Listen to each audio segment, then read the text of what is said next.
Hello and welcome. This is rooflemonger. In this edition of Let's Learn Dragon Ball FighterZ, we are going to be talking about the GO1 Jump, otherwise sometimes known as the Moon Jump, and probably has a couple other names I'm not even aware of. And what is the Moon Jump / GO1 Jump? Well, it's a way to jump with a lot more speed and momentum and height than you normally can in a very short amount of time. So here's a regular old jump. You all know what this looks like. It's nothing much. And if we want to instead, we can super jump. Just hit down, then up, and forward or backwards, whatever, right? We get more air, we move forward further, all that kind of fun stuff. And this is a moon jump. Hey, that was quite a bit further than the old super jump, right? What happened there? Well, hey, let's break it all down for you. So the essence of the moon jump / GO1 jump is it is a super jump, but with the momentum built in of a dash. So while you're dashing and then you super jump, you dash forward, or rather you super jump forward, way better, way further, all that kind of stuff than you normally would, right? So it gives you all that property while basically standing still. Now we have our inputs turned on here to show you how it's done here, because without these inputs you would never know, as there is a pretty sizable trick to it. You actually have to hold down a button while doing this. You have to hold down either your light or medium button, and why is this? Because when you hit your homing dash macro, or if you just hit heavy and S if you're on arcade stick, you get your homing dash, right? That's kind of the point. And if you hold L or S and you hit those buttons, you will not get the homing dash. As you can see here, that's not coming out. And if I hold medium instead here, not coming out. As soon as I let go of the button though, hey, I got my homing dash. So we need to hold the button to prevent the homing dash, otherwise all this falls apart. So now that you know how to hold the button here, so I'm going to be holding L for the purpose of this guide, but once again, M is just as fine. All you have to do is hit down, and any direction down doesn't really matter. Down, back, down, down, forward. We just need the down to begin the buffer for the super jump, as all super jumps are any direction to down and up, right?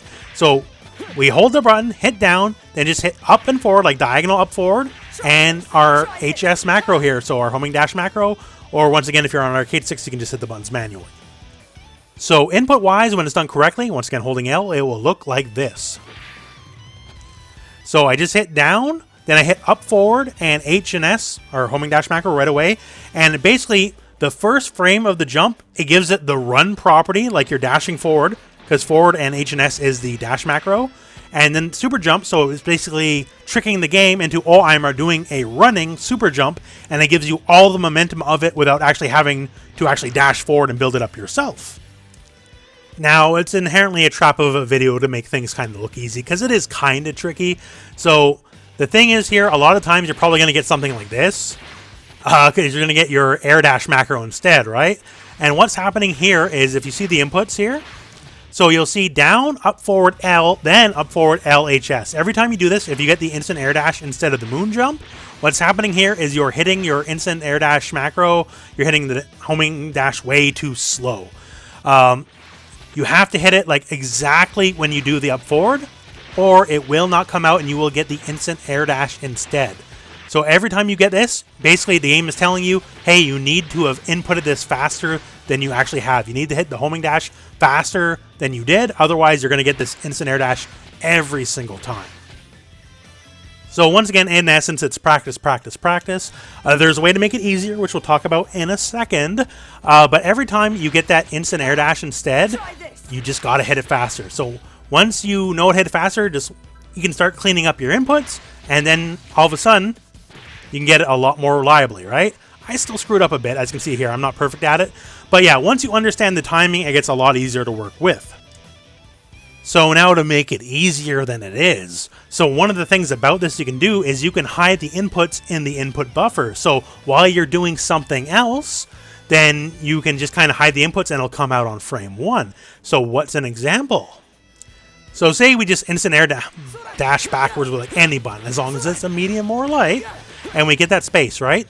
So then at that point you can hold that button, and as you're landing, you can buffer in that down, up, forward, and the H and S, the macro, and then it'll basically come out first possible frame.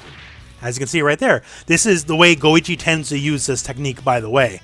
He'll back up and then just launch forward with it. And the thing about this as well is that's not the only way you can use it. It's anytime you could buffer it in. So you could be blocking, right? And if you know there's going to be a gap, then you can use the moon jump just to get to the other side of the screen. And with that all said, why is this useful? Well, other than the fact that, hey, this creates a lot of space really fast, right? It's still a super jump. So you can do all the usual super jump stuff. You can fast fall with it. You can do like, a super jump float, all that kind of stuff. So it really gets around a lot of problem stuff, like a Broly key blast spam is probably one of the best examples, right? It moves you up in the sky so fast you can actually start avoiding the upper shots, and then you could try to land in a much safer area. And generally, you're not anywhere near the floor is lava stuff that Broly can put out. So hey, try it out, practice around. Once again, it's one of those deals where it doesn't make any sense until it starts making sense once you get the timing down.